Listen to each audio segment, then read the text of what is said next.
All Welcome right. to Tim's Shucky Ducky Quack Quack moment of the night. Brought The to Triple B podcast. Big You guys gotta Red. start selling some ad space.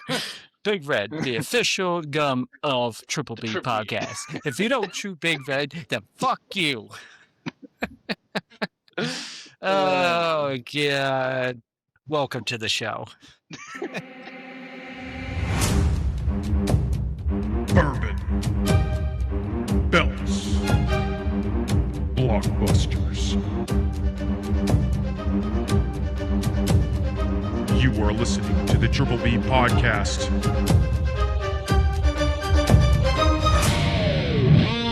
Let's fucking go.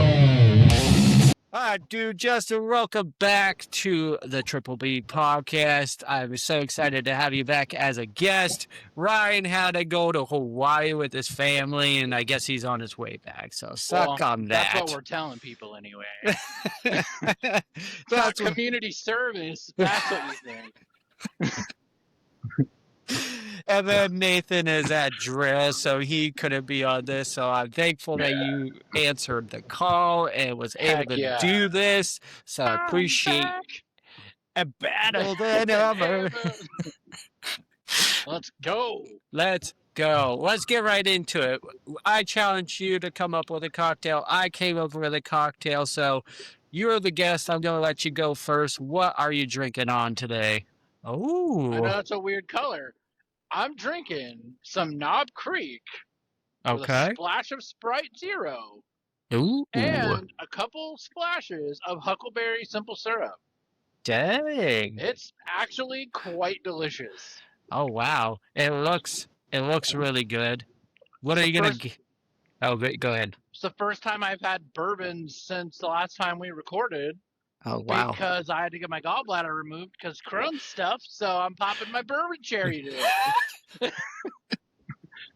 Oh, man. I love it. What are you going to rate your cocktail? Have you had this before? No, this was just my wife, like, I have some Huckleberry Simple Syrup, and I was like, hell yeah, honey, done. We're done. Right. I'd rate it like a high 8.5. I'd drink it. I'd probably not realize how drunk I was until it was too late.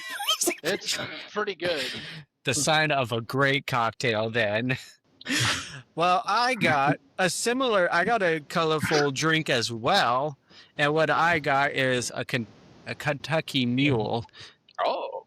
And so it's like a Moscow Mule, but with bourbon.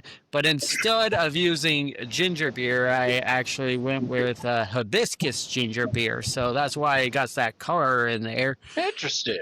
Has lime juice in there and then a splash of club soda on top. So, gonna give this a try. Ooh, that is good. That is good.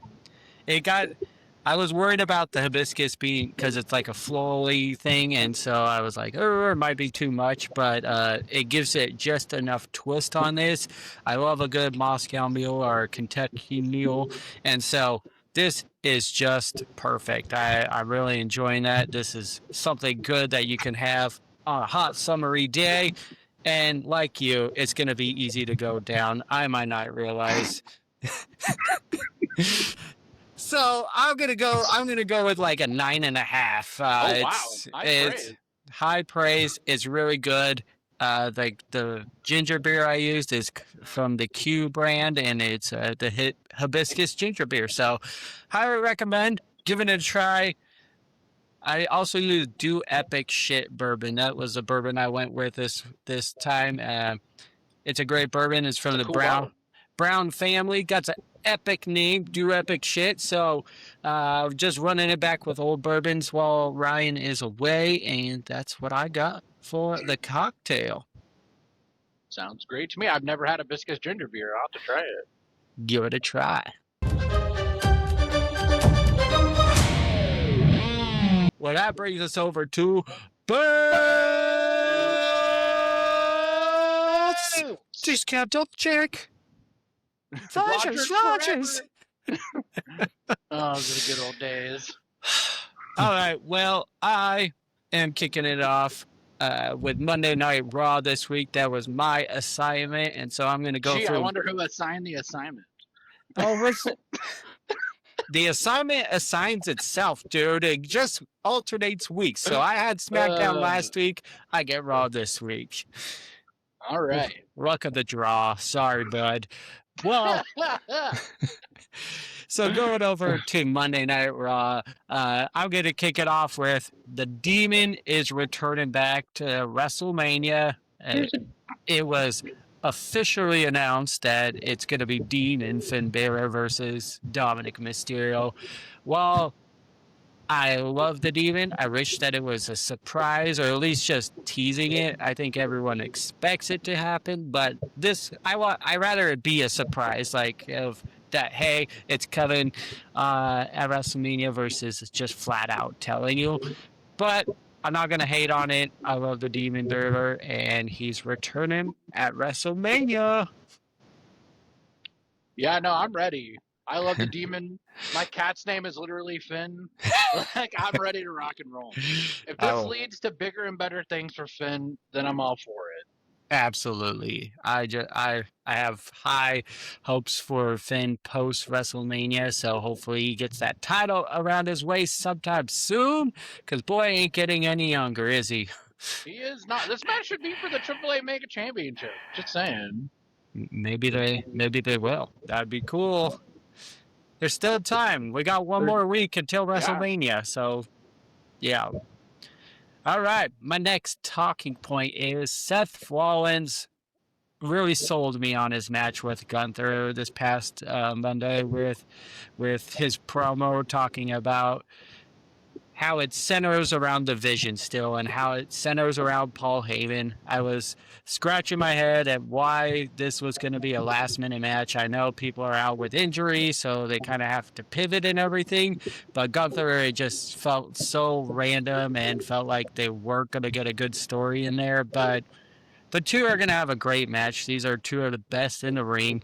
And then just the whole Paul Heyman owing Gunther a favor wrinkle that they added as well.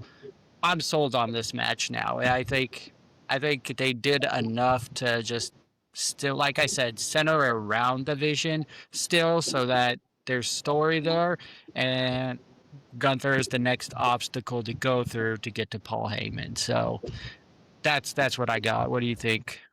I think the Vision needs to go away. Yeah, they're cursed. Danhausen cursed them sometime back then. You can't keep calling it the Vision if Seth Rollins is gone. He's the Visionary. That's why they called it the Vision. Mm-hmm. It needs to be renamed to something like the Dangerous Alliance, Paul Heyman's old stable. Like, make it about Paul Heyman instead of being about Seth Rollins after this match. I think. That's a good call. That is a good call. Do you think this match is going to be solid, though? I do. They're both amazing in ring. I think it's going to be great. I hope Seth doesn't just get choked out. No tap out. I know. I don't know. I don't know who wins. Honestly, I don't. Yeah, honestly, that it could go either way. You don't want to ruin Gunther's. Like, I know, like Ryan hates on the whole like career killer thing, but this is the bed they made. You can't just ruin his momentum just because of a pivot and everything. So I'm curious of how this is all going to play out. Speaking of pivots, it is kind of weird. Like, I thought for sure Gunther was going to be wrestling one of the Luchas. Yeah. All that stuff that was going on, and then all of a sudden he was attacking Seth Rollins. Yeah. Which I'm glad for. I'm on Team Ryan on that one because I did not want him to retire Rey Mysterio. It has to be Dom. It has to be Dirty Dom. Agreed. Yeah, I think for sure it has to be. That's who's got to retire him. Before I get to my next two talking points, I did want to add just a caveat and just say Rey Mysterio is added to that ladder match, the Intercontinental ladder match, which is kind of crazy. The old man should not be in ladder matches. Especially because he just got hurt again and he's coming back. Why is that his first match back? That's terrible. I know. It's kind of crazy, but what if Dom takes him out and then steals his spot and wins the title back? Ooh. Before losing to the Demon. That would be interesting. That would be interesting for sure, and kind of drive home starting the builds of retiring, to Dirty Dom and everything. But just crazy that he's getting added to that match. I agree with you. It's kind of I'm hesitant to add an injury-prone Rey Mysterio to a ladder match. 51-year-old Rey Mysterio. The guy looks incredible. I know he could still put on good matches, but he's Those also stem cells, baby. he's also very fragile right now. 8 surgeries in my left knee. Now it's up to like 12 and half a year. I know, it's so much. Next talking point is the Brock and Oba contract signing to close out the night. I texted you about this feud and how I'm just so hyped for this match, and I never thought I'd be saying that about a Brock Lesnar match again. What? Like, what do you mean? It was what it is, but now I'm officially hyped. I've been hyped, staying hyped. You know, just like Mojo Rawley. Hell yeah, legend. Legend of NXT. No, I'm excited for this match. I think Oba's aura is just so big, and the crowd is just eating it up, and that's been making it a lot of fun. Is just the crowd reacting to him coming out, the holy shit chants while they're facing off. I don't get what contract signings mean anymore. Like, they add nothing other than it always leads to a brawl. So if that's what it's used for, I guess that's fine. I just hate the concept of contract signings. Yeah, but why does that need to be done in front of fans? It does. It just doesn't. Like, the best one that's ever happened was when Stone Cold Steve Austin and Triple H were signed a contract for the 3 stages of hell, and neither of them could touch each other, or one of them would get fired, and the other one would lose his WrestleMania spot. So Triple H attacks him, stabs him with the pin, signs it in his blood. He's like, I didn't sign it yet. I was allowed to attack him. That was the only time it was good. Yeah. And that was 2001, so that was a long-ass time ago.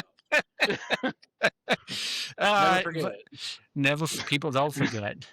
People don't forget. But yeah, no, it's like I said, the segment was still cool because they eventually brawled to get everyone in there trying to separate these two behemoths, and it doesn't work, obviously, and they're throwing crap everywhere. So it was a super cool segment. It's just building layer towards this match at WrestleMania, and I'm here for it, man. It's exciting to see. I wish it didn't cut off in the middle of it. I just don't understand. I don't understand this Netflix where they don't have time constraints. They don't have time constraints, yet they always cut off like 15, 20 minutes. It's weird. It doesn't make any sense. But that was my only complaint over it being a contract signing, but it led to a cool brawl, but it shouldn't have cut off in the middle of it. Are you hyped for the match? I am hyped for the match. The first time they interacted, I wasn't watching Raw yet. You texted me and you're like, you got to watch what's going on in Raw. It is historic. And I was like, all right. So I turned it on and was like, holy shit, he wasn't wrong.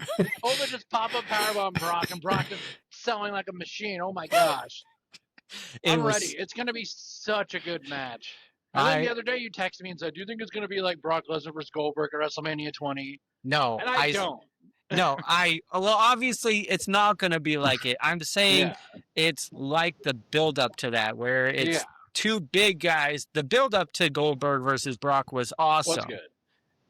The match sucked. I don't think that the match is going to suck this time. I mean, don't either. Because you can tell Brock cares about what's going on. Yes. He is all in on this storyline. Exactly. And you can see the difference when he's like, this is stupid. Why am I here? I'm just here for the millions. Yeah. And not the fans either. Nope. The dollars. The millions of dollars. The big FU dollars in CM Punk's words. But when he cares, you can tell, like right now, he wants to make Oba the next big thing. Yeah. No pun intended. Oh, I'm full agreement on that. And I honestly hope it ends up with Paul Heyman being Oba's new advocate after WrestleMania. That's what I want. Ryan said the same thing, Ryan said the same thing. Yeah. Crashed my car in agreement. I was like, yeah, that's right. And then I was like, oh shit, red light. Okay. I'm giving you my shucky ducky quack quack moment of the night. this is a request from Justin. It is. AKA the banger of the night. So what it is the CM Punk pipe bomb that he gave at the beginning of the show. Oh, man. This has to go down as probably the second best promo of his of all time, followed by the pipe bomb back in, 2011? Yeah. Yeah. So this, I love the blurring of real and is it real or is it not? And maybe they go out and say, yeah, go say whatever, or maybe they detail in the head on every point that he did, but it still blurs that line. Is this really what he's feeling? And he didn't hold back at all. He went after fucking Roman Reigns, calling him a plastic bucktooth Nepo baby who eats dog food for the old weird man. Just boring, plastic, all those jabs at him and everything. And then he goes on to Pat McAfee and he wasn't wrong either, by the way. Calling him Pat McAfee, and it was just cold line after cold line after cold line, and just the guy can do no wrong on the mic. It's so good. It had my jaw on the ground, and I was just like, oh, did he just say that? And it was so good. What'd you think of it? I loved it. It's not so much what he says, but it's the way he delivers it with so much almost real anger and real conviction. He believes a lot of what he's saying. It's not stuff they're writing down for him. They're like, go talk. Yeah. We don't need to tell you what to say. Mm-hmm. You feel that. It comes across. Yeah. It, like I said, it blurs that line between real and just, scripted, it blurs that line perfectly, and there's nobody that does that better than him. And so that was such an epic moment. It got everyone talking online about it, so it's a viral moment, and it was so good. It was great. All right, man, that brings us over to SmackDown, which is your assignment for the week. So what are your talking points? And then give me your shucky ducky quack quack moment of the night. All right. Well, my first talking point is Royce Keys. He debuted at the Royal Rumble, and now he's finally making his SmackDown TV debut, and he looked great. He did look great. He looked amazing. It was a little bit of... Spinebuster was on point, just smooth and crisp, looked good, good introduction. You think Arn Anderson was giving him pointers on the Spinebuster back when they were both in AEW? I bet he was. I bet that's where he got it. He does it crisp like the Enforcer. Yeah. I think he looked great as well. It was just a squash match, but bro is big. His debut comes way too late, I think. I was like, what the... I was pleasantly surprised that he was coming out, though. I like that they're introducing Solo and him, so hopefully he could go over on Solo as the next thing, He's going to join the MFT. No, he's not. No, he's not. But like I said, it's a warm welcome. Finally, it's happening. I don't hate what I'm seeing, so bring it on. No, I don't either. I just hope he doesn't get compared to Obafemi, because they're both big. They both are going to be unbeatable. Yeah. And they're kind of doing the same thing. Yeah, for sure. I think they could keep it separate, but that is a good point. I hope they don't do that. So.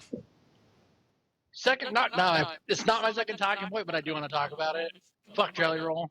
He needs to not be on SmackDown. He doesn't bring anything. I get that he loves it and he's a fan, but he's not bringing a whole lot to it. No. But anyway, I digress. No, the reason I brought it up was because it leads into my second talking point, which is Pat McAfee.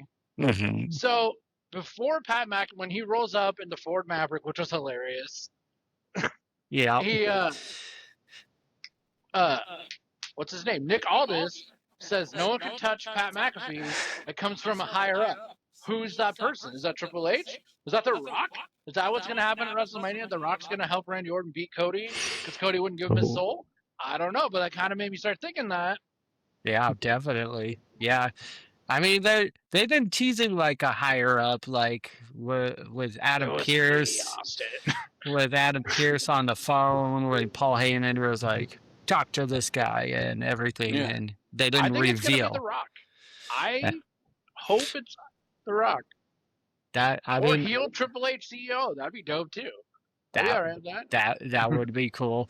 I'm curious about who the higher up there is, and even Cody, or was it Cody? No, I forget who said it, but basically they asked who are you talking to, and they just said it was out of his hands. So yeah, I can't remember which one.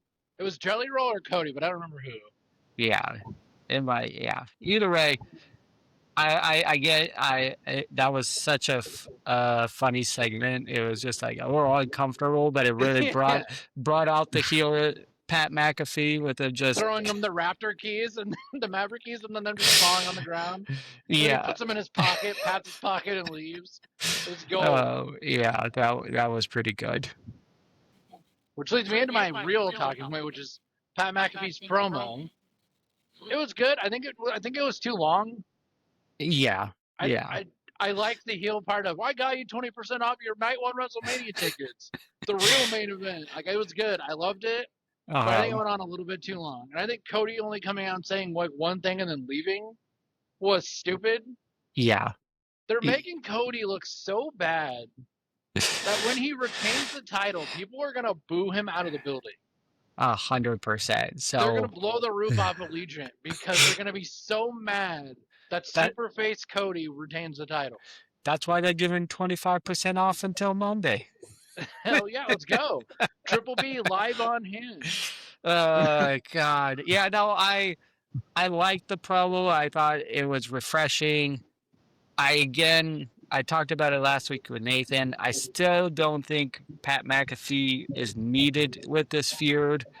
I like what he's saying.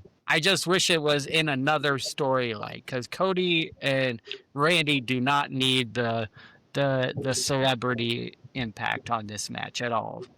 That's just my opinion. But if they do it right, if they tie in whoever the higher up is in this situation, if they do that right, then I could be on board. It's just, it doesn't seem like it needs it right now, but that's just my opinion. Yeah, I am glad this match is not night 2 main event. I will say that. Yeah, it does not deserve it in any way, shape, or form. It borderline should be night 1 main event. We're being honest with ourselves. Yeah, we know it's going to close the show, but that's the way it goes. Yeah, you got Cody Rhodes, but like I said, they can add a wrinkle to it if it's The Rock, whatever it may be. There's still that element of surprise there that can be added to it. So maybe it's Cody going heel. I wish. Maybe he does sell his soul to The Rock to keep the title, and that adds a cool twist to it. And I would think about that. I would love it. I think Cody is so much better than plain mayonnaise, babyface, white bread Cody. He's not good as I don't like him. Yeah. I don't like his stupid promos. I don't like how he dresses in 3-piece suits because his dad would never do that. Yeah. Dusty Rhodes is the son of a plumber. You think he's wearing a 13,000? No, that's a Ric Flair move, and I don't like it on Cody Rhodes. Yeah. Pat was right in calling that out. I know. I was like, that's right, Pat. You tell him. All right. And I love Pat McAfee's finisher being a punt. That is the best thing ever. The way he did the low blow to him was so gold. Like, he did it like a punter, which was like, hell yes. Third talking point. I forgot what we were doing. Third talking point. Matt Cardona versus Trick Williams. Oh, yeah. I know you have your lemon pepper steppers on right now. Yes, I do. I love Trick Williams. I love everything about his presentation, except for his finishing move. The trick shot's stupid. It sucks. It's like the worst variation of a knee to the face that is a finisher. Mm-hmm. It's not good. Triple H never won with one of those. No. And like if he has a match with Aleister Black uses a knee as a transition move, and it's way more impactful. That's true. Trick's finisher. Use the bookend or the axe kick or something else that's not the trick shot. It's not a good finisher. I think it's a good setup for a finisher. Yeah. Like do the trick shot and then get him up for the bookend or axe kick. That's totally legitimate. But yeah, I agree with you. The trick shot is not a finisher. It's not. It looks weaker than a Busaiku knee, and so I'm with you on that. His match with Cardona was really good. It was. I liked it. I'm mad that they keep jobbing out Matt Cardona, but why bring him back if you're going to treat him like a baby back bitch like this? Like I don't understand. Why? Why even bring him back? He's the indie god. Let him be the indie god. Hopefully, I don't know, just get him in with the U.S. title soon and do something. Put him in the Intercontinental ladder match. There you go. I give it that. Next week on SmackDown, the go-home show, make the U.S. title match also a ladder match. Ooh. Trick, Carmelo, Sammy, Matt Cardona. I like it. Dragunov. Speaking of Sammy, are you liking his slow heel turn? I loved his promo. That was gonna be my third talking point but then it went into the trick match. Yeah. So I just let it be the trick match. Yeah. His "I'll never change" promo was awesome. Because it was so disingenuous the way he was like, "I love you guys and I'll never change." He's turning back into heel Sammy and I'm here for it. I'm loving this ride with Sammy, and it came at a perfect time. I hate that Carmelo is currently not on the card for WrestleMania, but what they're doing with Sammy as well is really good. So yeah. It's tough to be angry about it. I still hope that he finds a way on the card some way, somehow. Like you said, maybe it becomes a ladder match or Fatal 4-Way or something. But Noah deserves to be in there, so maybe something will happen. But what they're doing with Sammy's good. Last talking point. I wrote it down. You shucky ducky. You shucky ducky quack quack? Yep, it is going to be Danhausen is my shucky ducky quack quack moment of the night. Oh, yeah, man. Kit Wilson and the firework going off the corner post when Kit Wilson was on top was awesome.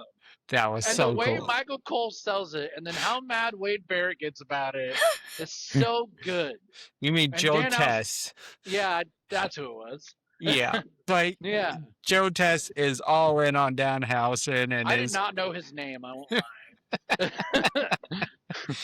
Oh, but yeah, I love. He's the worst part about SmackDown, in my opinion. I don't like his announcing. Joe Tester? No, I don't like him. I go in and out of liking it. Like, there's good points, but sometimes he's yelling about nothing, and it's just, it's kind of like Cody's promos. He's just always Bring yelling. Back Malo Ronaldo. NXT. Miss that guy. But yeah, no, the Danhausen has been so good since he's gotten to WWE. His whole bit running away in the dark, and then the lights coming back on when he's still running away is gold. It's Absolute so funny. Gold. So funny. And yeah, the curse in the ring, just the creative ways that they've been doing it has been so good. Now, Danhausen, last week, Danhausen, like, there's no curse. It's gold too. But he looks so disheveled. Like he's clearly cursed. I mean, he's married to Maurice. He can't be that cursed. Cheers to that.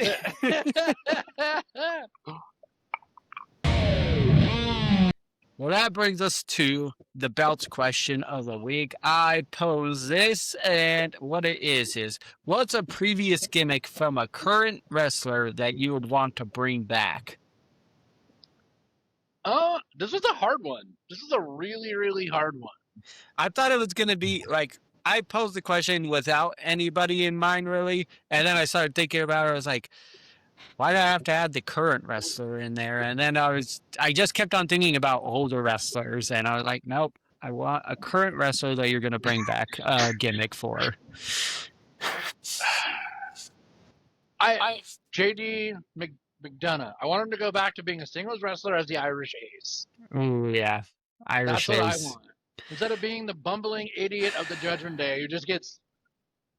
He's just like their guy that's in there to get beat up. So Finn wasn't getting beat up, and now Finn's gone. The Judgment Day needs to be over. Yeah. These factions need to go away. The MFTs, the Judgment Day, and the Vision. And the White Six. I'm sorry. How dare you? I love you, Bray. I love you, Bray. I love you, Bray, but the White Six isn't hidden. It's not. But no, I'm with you on the Irish Ace. But now it's because they were handcuffed to the MFTs. Yeah. And we're going to see another... We're going to see another match next Friday on SmackDown, the go-home show to WrestleMania. Right. MFTs versus the White Six again. Woo! Let it be the last match. Let the White Six do something more interesting. Please. All right. Well, back to the question. I really do like your Irish Ace answer. JD McDonough is so good as a singles wrestler. I loved what you did in NXT UK and in NXT. So I want to see the Irish Ace back. All right. My answer is I want the hugger. I want Bayley back to being the hugger. I want the headband. I just think it would be great for her character. I don't like her new theme song at all. It's so generic. You know what would be great for her character? Going to AEW. Yeah. Just a full refresh. New people to face. New things to do. Yeah. You've done it all. Go away. I love Bayley still, though, and I think if she's the hugger, she could still kind of go off of that role model-like thing that she's doing right now, but in the hugger form. And so... I think that's what would be good for business. No, I like that pick. You know, I loved Hugger Bailey. We used to wear the I'm a Hugger headbands. I still got mine. And then they would bunch up a little bit and it looked questionable at first.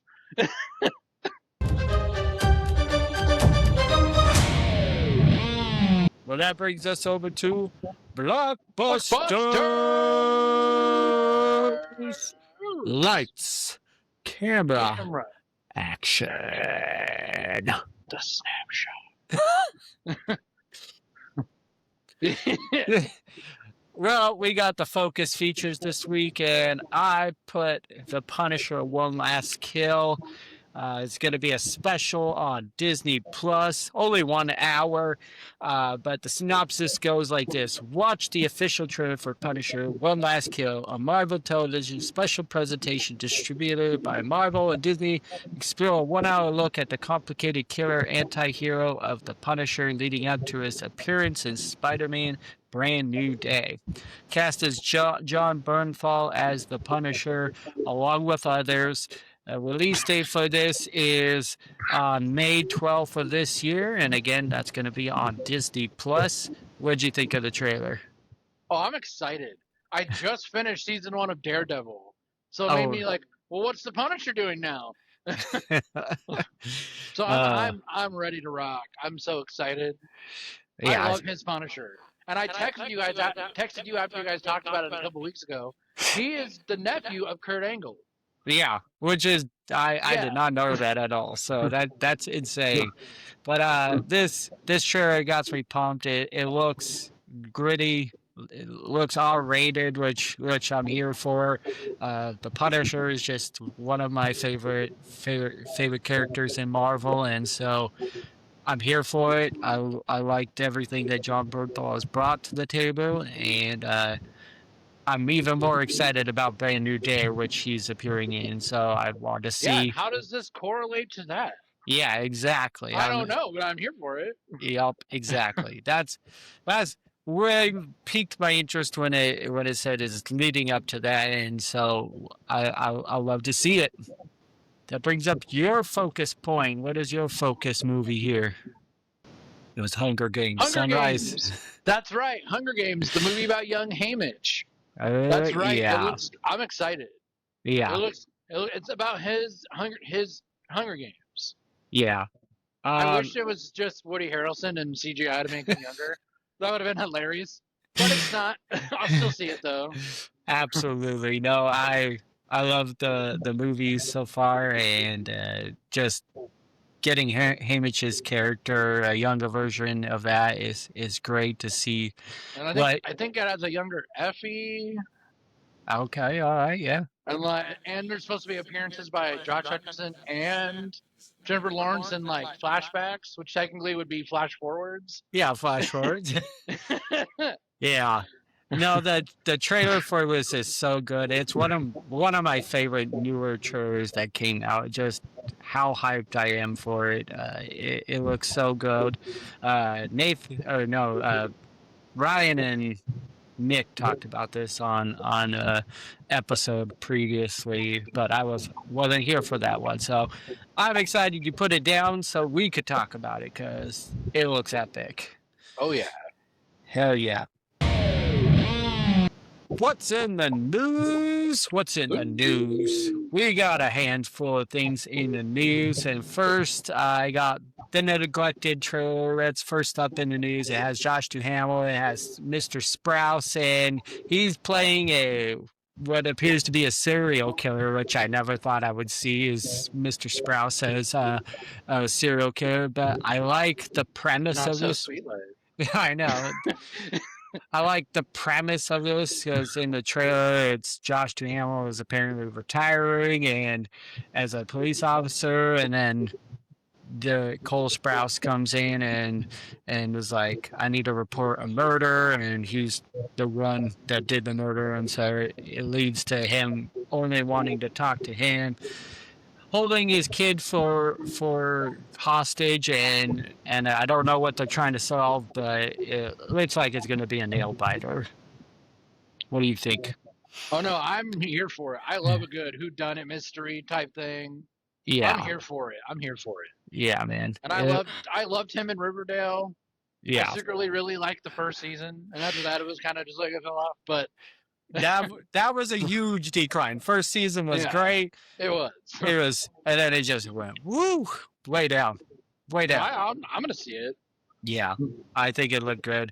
It does kind of remind me of another movie. It was like an Adrian Brody movie, and it was called Oxygen, and it was someone was buried alive, and it's kind of like this, but not so. But I'm still gonna see it. So Neglected.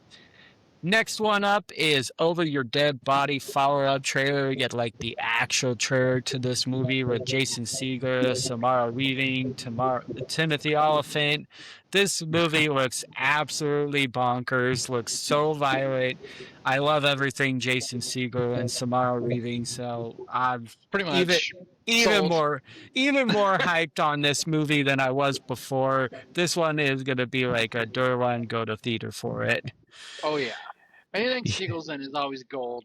Yeah. And it's just, I mean, the whole premise is they're both trying to kill each other. And out in a cabin, and then that gets thrown a wrench in, and there's other henchmen in it. So hopefully they don't end up killing each other, but I like this premise of this. It's like Mr. and Mrs. Smith, but they're not spies. Yes. Yeah, exactly. That's a good call. Good call. All right, the next few talking points are yours. What do you got? Right. So before Jason David Frank, the Green Ranger, Tommy Oliver, for those who don't know, but I know you do, he filmed one last movie called The Legend of the White Dragon. It's kind of Power Rangers-esque, like his costume. You should look it up. Okay. And it looks great. They're finally releasing it this August. I'm going to see it. It's only in select theaters. I'm assuming it'll also be digital. Okay, in all this right. day and age, in the year of our Lord, 2026. Oh, man. No, when you told me that he had one last movie, I got super psyched for it. So what you said is coming out in August? Yeah. I mean, the name just kind of gives off Power Ranger vibes for sure. It looks like a Power Ranger suit, but the trailer the trailer I saw was old, so it doesn't give you a whole lot. Just like little tiny fragments of him in the suit and then him not in the suit. So Gotcha. I don't know exactly what the synopsis is. Gotcha. But I don't need to, because Tommy Oliver. Yeah. So we're going to go see it. Yeah, we are. All right. What do you got next? I put Doomsday on there because they are about to drop the first big trailer for it at the CinemaCon Monday. It's coming Monday? Yeah. Woo! Hell yeah. So I'm here for that. I've been waiting for this trailer. I'm itching for Avengers anything, and if that's true Monday, I'm gonna be refreshing YouTube all day until I get to see it. I'm here for it. I'm ready. So Doomsday, do we know if it's gonna be like a two-parter, or is it gonna be one movie and then Secret Wars is next? I think it's one movie and then Secret Wars is next. Okay. Well, then it better be like a 5-hour movie. Yeah, it's probably going to be like 3-something hours. It has to be. It better be. Can't be rushed. No, for sure. I also heard that they are planning on moving the release date a week earlier because it was coming out the same day as Doom 3, which you're going to be... They did officially do that. Okay, they did? It comes out the 12th instead of the 18th. Okay, so yeah, so they... I wanted Doomsday. Well, but I was going to go see both the same day. But I heard that if they released on the same day, Dune 3 had priority on IMAX, and so they wouldn't be able to release Doomsday in the IMAX. So that's why they're releasing a week earlier to get some time on the IMAX before it goes all over to Dune 3. Well, that makes sense then. I didn't hear that. And if it's a week earlier, I'm here. I'm ready for Doomsday anytime now. So, I mean, obviously we got to get through Brand New Day and The Punisher, and I think that's it before the movie comes out. So, yeah, no. And speaking of Dune 3, that was the next talking point of the news. They have been. I just wanted to talk. They've been pushing that movie, marketing it hard, almost a year in advance. So by the time it comes to December, I'm not going to forget about it, I promise. No. I talked on the trailer a couple weeks ago, right? I'm super hyped for the movie. I've, like I said on the episode, I have not watched the first two, but this trailer just looks so good. And then I was talking to other people, and they were just like, dude, this is sci-fi heaven. You got to watch it. And Batista's in it. Oh, really? Yes.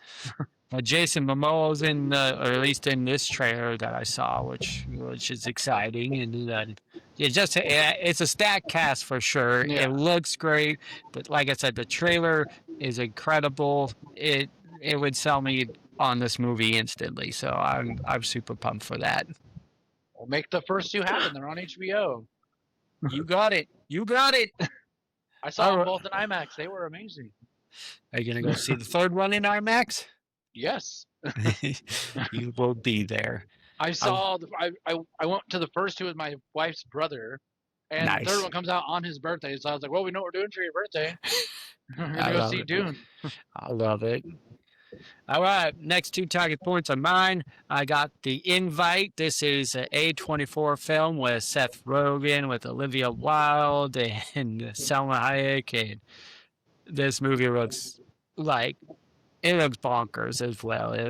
I mean, you have Seth Rogen in it, so and everything he's been in the last 3 years has just been gold. Yeah, and so I like that it's speculative of what they're talking about. It ultimately it looks like they want to swing or have an orgy, but then it also looks like it could be totally something else. I think it was so creative in the trailer when they're introducing the four of the characters. It brought up the actors' names each one listed who they were.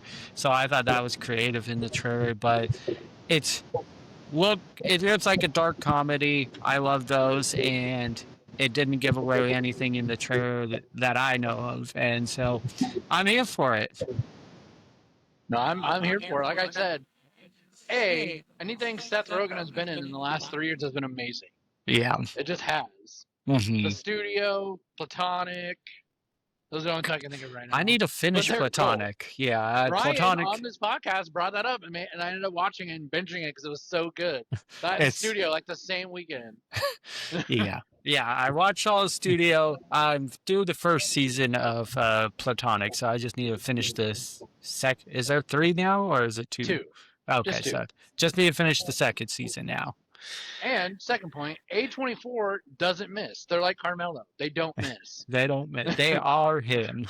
They are him. No, the Rock's movie, The Machine was A24. It was amazing. I haven't watched that yet. I know we talked on it, but yeah, I'll have to check that out because I think those movies are all on HBO Max, right? I think so. I don't know. I don't have HBO Max. Rocket Money, not a sponsor. Last talking point here on the news is Widow's Bay. This is an Apple Plus movie, I believe, and it looks creepy as hell.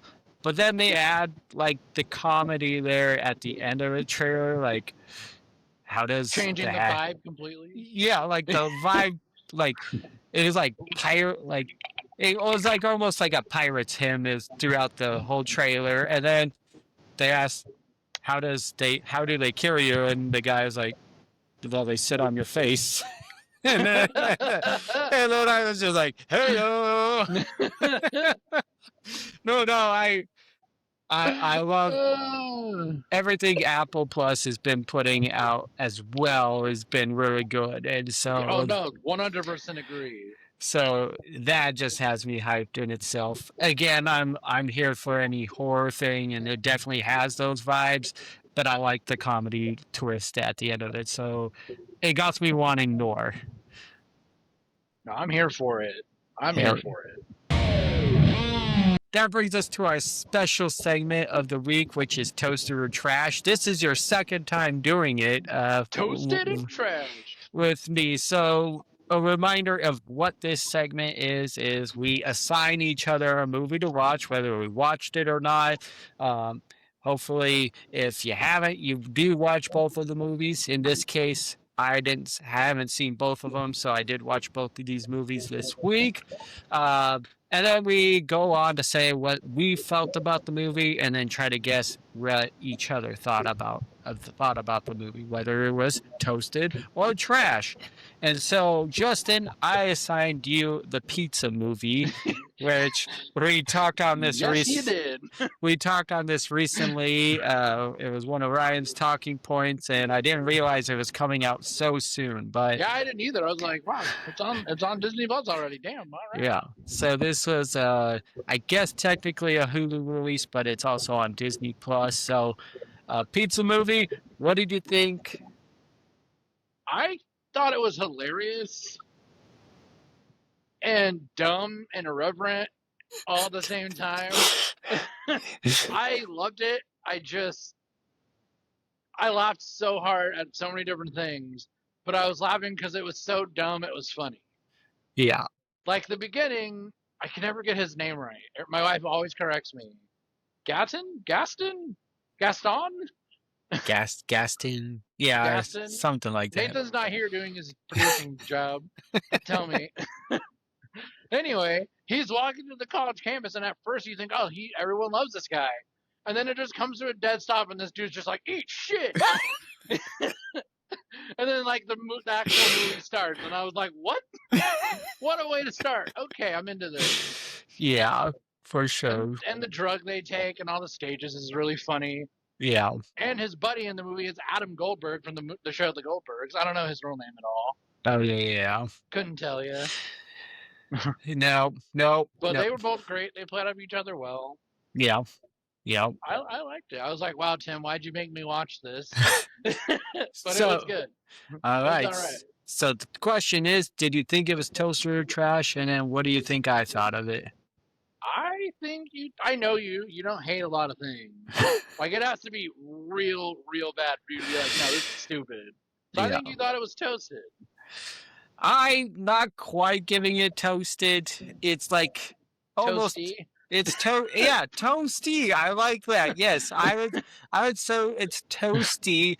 I I think my biggest issue with it is when I saw the trailer, all I could think is super bad. It brought me back to super bad vibes. And then you look like fucking around. Sorry. and then watching it, that's what I got in my mind, and it didn't live up to super bad level, But yeah, there wasn't as many awesome quotables, that's for sure. But it was still funny. It served its purpose. It's a dumb stoner movie. There's definitely some super funny parts in it that had me laughing. It just the delivery robot was hilarious. Was the exploding heads was super funny too. Just Wait, we can say cunt, but we can't. You're right. I forgot about that. It just how the video that they watched about the drug kind of pops up throughout the movie, and everything was super funny. But I can't remember the name of the chick who plays the girl explaining the drug, but I love her. I think she's in. Yeah, she's super funny, but overall, yeah, I would give it toasty. It's not quite toasted, but if you want to turn off your brain and just have fun time and maybe get stoned, this movie's for you. I did think I should be stoned for this. I bet it would have been a fun ride. All right. Go over to the movie you picked for me. You picked Mercy, which is on Prime. This has Chris Pratt and Rebecca Ferguson in it. Watching this movie, I was on the edge of my seat throughout the whole movie. I thought it was such a cool idea from seeing the trailer of it. It also could have been a terrible movie all at once, but to me, it landed. It felt very Minority Report / Deja Vu / Source Code. It was a cool premise. I like how they integrated AI into this. Again, it was just like a reminder. You got a certain amount of time to prove your innocence or get below a certain percentage on the guilt. The guiltometer. Yep. But I thought the acting in it was really good. I thought it was just well played, and like I said, it kept me on the edge of my seat. Haley was reading and put her book down and watched the whole movie, so that's a win in itself. So I thought the movie was a toasted one, and I'm gonna say you thought it was toasted. I did. I really liked it. Just like you, I was on the edge of my seat, sweating the whole time. I was like, he didn't do it. Don't do this. He didn't do it. And then right at the end, no, sorry for the spoilers, but right at the end, when he's like, no, let me stay in the chair. And then he's like, I got to get out of this chair. And then it almost looked like he's going to get murdered. I was like, oh my God, they're going to kill him. He's going to die for this thing. It was good. And I didn't really see the twist happen, coming until maybe midway when I realized, okay, I know who did it. That part I was a little I predicted it pretty early on, but it was more of a just like a, oh, it was this guy, haha, and then it ended up being that guy, and when I realized later on, I was like, oh, I think I am right. I wasn't trying to guess it right off the gate, but then I was like, oh, it's totally this guy later on. So the twist, it still got me. I think just the way the movie played out was so good. It was a genuine cool movie, and I highly recommend it. It's on Prime. I'm sure you could get it elsewhere, but super good. And that brings us to the Blockbusters question of the week. You posed this one. What did you ask? My movie question was, what movie that does not have a sequel or prequel do you think should have one, and how would you do it? All right.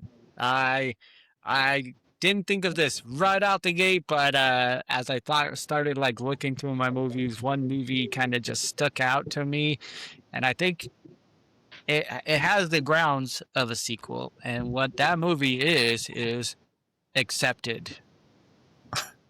with Justin Long, it had Jonah Hill, Blake Lively, and Ask me about my wiener. It has a great cast, and just to remind you what it is these kids didn't get into college, and so they made up a college called South Harmon Institute of Technology, which is shit. Which is the shit. We're the shit sandwichers. And it's actually located just south of Enumclaw. I thought the movie was gold, and the way you can make a sequel is that because at the end of it, they made it into like a real college, and so these people could still be running as teachers, and then you could kind of add the twist of like online screwing, but just continue the shenanigans that was accepted and put it into a sequel. Yeah, no, I like that answer. I would never have thought of that movie in a million years. All right. What do you? I love that you have it on DVD. Yeah, of course I do. I know you. Of course you do. All right. Physical media man himself. What did you pick for those? I picked.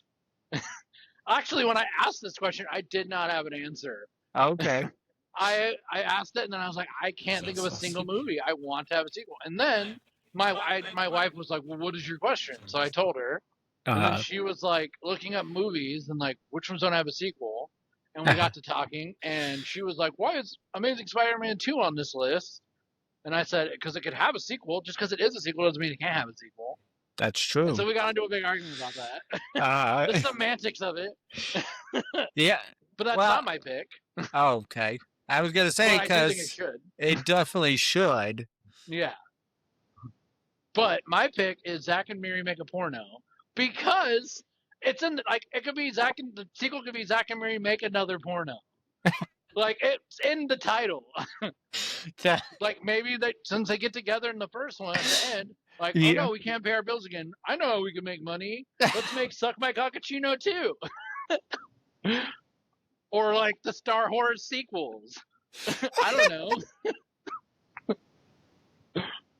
And you gotta bring Bobby Long back.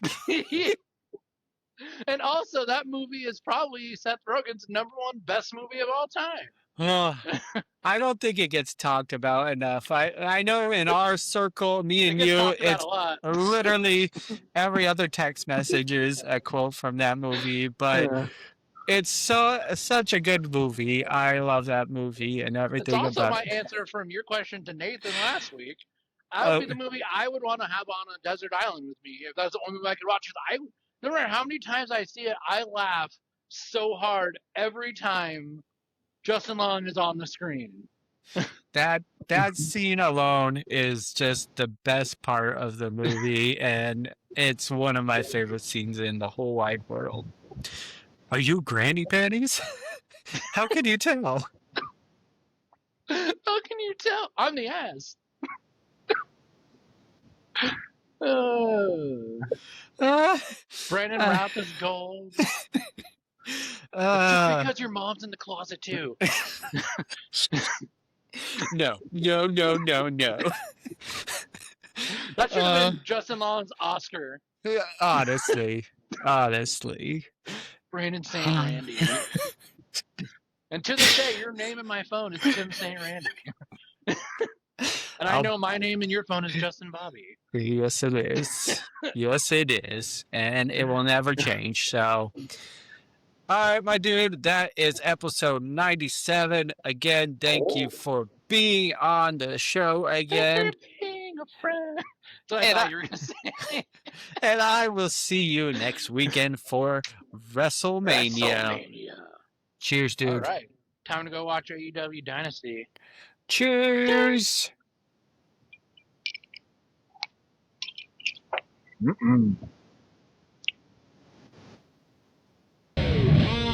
Let's fucking go.